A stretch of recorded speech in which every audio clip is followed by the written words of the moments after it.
So you want to kill Deathclaws by the dozen, huh? Build that sick power armor suit? Well then, you, my friend, are going to need a safe place to do all that crafting of weapons, armor, and the big metal man.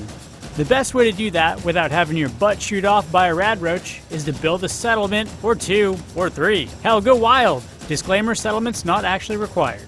When it comes to rebuilding civilization after a Bostonian apocalypse worse than Bill Buckner's blunder back in '86, hi-yo! The good news is, you can get to it right away. After exiting Vault 111, go right to your old neighborhood, open up your workshop menu, and scrap everything. All of it. Anything not nailed down, anything nailed down, it makes no difference. Totally dilapidated houses can be broken down in one button press, voila! Now get to building. Start off with some walls, a shack, a few defensive turrets. Don't sweat the defenses too much, since after a few days of play, my base still hasn't seen any shots fired in anger. Now, if you want to be a better builder in Fallout 4, you should pay attention to where your skill points are going. Specifically, to get the most out of settlements, Local Leader under Charisma will let you build workstations, stores, and set up trade routes. Trade routes allow you to share resources across settlements, and stores can generate cash based on population.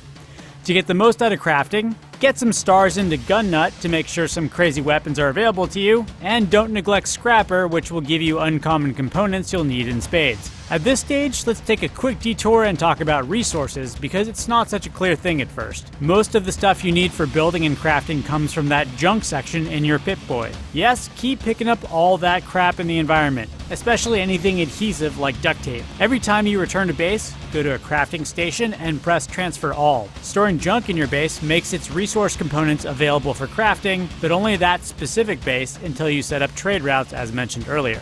After the early quest when freedom calls, you'll have a base population. They will need food and beds and some happiness. Food is planted in Fallout 4, and there are 2 great sources for your initial crop.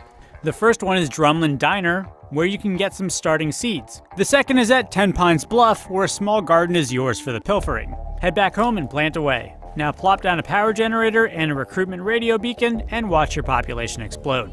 If you fancy yourself a budding IKEA designer, later in the game when you get to Diamond City, go find this man painting the big green monster. He'll send you to clear a local hardware store, and upstairs you'll find a magazine that lets you expand your domestic home building agenda. And that's about it.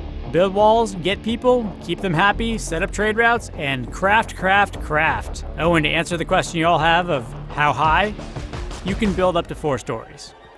Have fun out there in the Wasteland, Survivor. And for more coverage of Fallout 4, stay tuned to GameSpot.com.